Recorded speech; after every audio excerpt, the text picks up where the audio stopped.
Paano kapag nalaman mo ng iyong asawa ay may babae? At ang masakit pa dito, ito ay kanyang nabuntis. Ano ang gagawin mo? Parehas kaya kayo ni letter sender na hakbang na gagawin? So alamin natin sa sulat na kanyang pinadala. Stay tuned!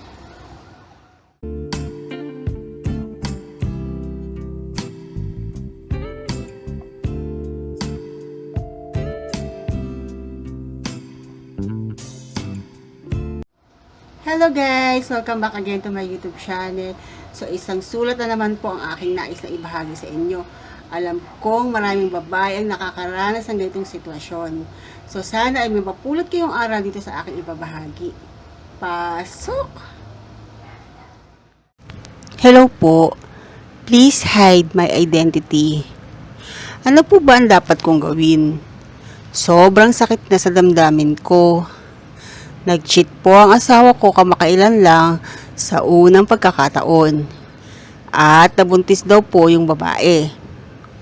Sinasabi po ng babae na sa asawa ko daw po yun. Sabi naman ng asawa ko, hindi raw sa kanya yun.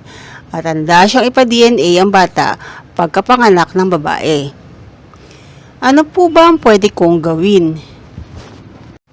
Tinatakot daw po siya ng babae na gagawa ng masama at sasabihin sa pamilya ko ang ginawa ng asawa ko.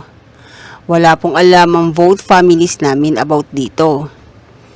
Nakita ko po ang convo nila na laging humihingi ng pera yung babae. Gusto kong kausapin yung babae na huwag yan ang takutin ng asawa ko at o-offera na lang namin siya na kami na lang ang bahala sa lahat ng gastos niya. Like check-up and vitamins. Tama po ba ang gagawin ko? Hindi ko na po alam ang magandang gawin. Gulong-gulo na po ang isipan ko. By the way po, 3 taon na kaming kasal ng asawa ko at meron na rin kaming isang baby. Salamat po. Huwag konsintihin ang kamalian ng asawa mo. Ihanda ang sarili sa lahat ng maaaring maganap. Be strong. Babae ka at hindi babae lang. You can have a great life without your unloyal hubby.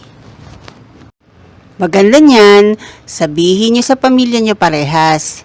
Nang babae din ang asawa ko dati at sinabi namin sa mga magulang namin parehas. Napayuhan kami ng maayos at nasolusyonan namin ng maayos. Mas maganda magsabi sa magulang ng mga problema para maayos agad ng maaga. O mapag-usapan agad para di na lumala. It happened to me. Wala na rin kami. And I'm happy sa decision ko na iniwan na lang ang tatay ng mga anak ko. I choose my peace. Tell your family and live a new life.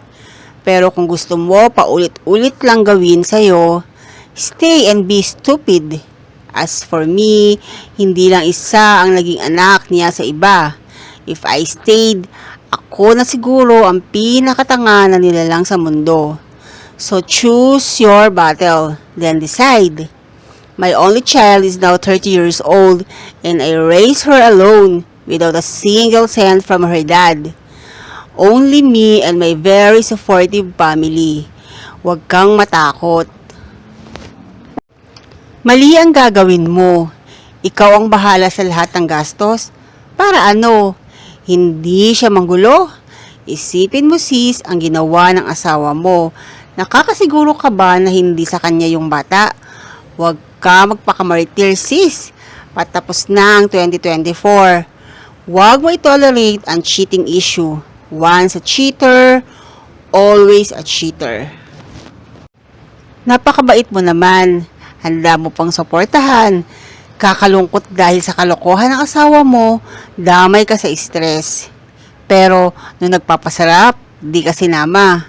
3 years pa lang kayong kasal, ganyan na siya. Hay, salute sa'yo, napakabait mo. Wag naman sana sa akin mangyari ang ganyan. Di ko kayang tanggapin. By April, boys. Baka iwanan ko na lang siya. Ang hirap ibalik ang tiwala once nagkalamat. Pray ka na lang na bigyan ka ni Lord ng magandang desisyon na gagawin.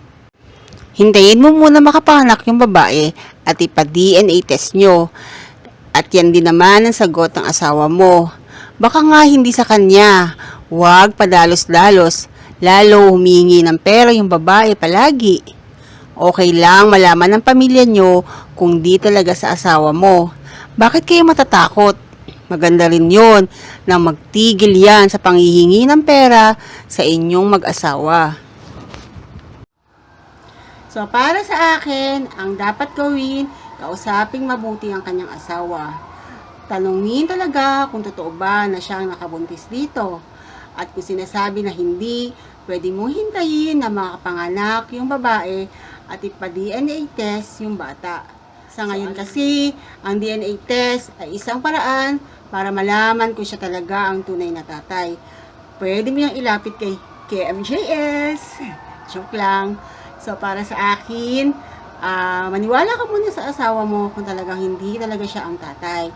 And then later on, kapag nalaman mo na ang result ng DNA test, saka ka magdesisyon kung talaga bang gusto mong hiwalayan ang iyong asawa o kung ano pa man ang desisyon na iyong gagawin. Siyempre, buhay mo yan. Buhay ng pamilya mo ang masisira kung hihiwalayan mo ang iyong asawa. So, kailangan isipin mo mabuti kung anong desisyon ang iyong gagawin. So, that's all for today. Maraming salamat ulit sa inyong panonood. Don't forget to like and subscribe. Thank you for watching. God bless. Bye!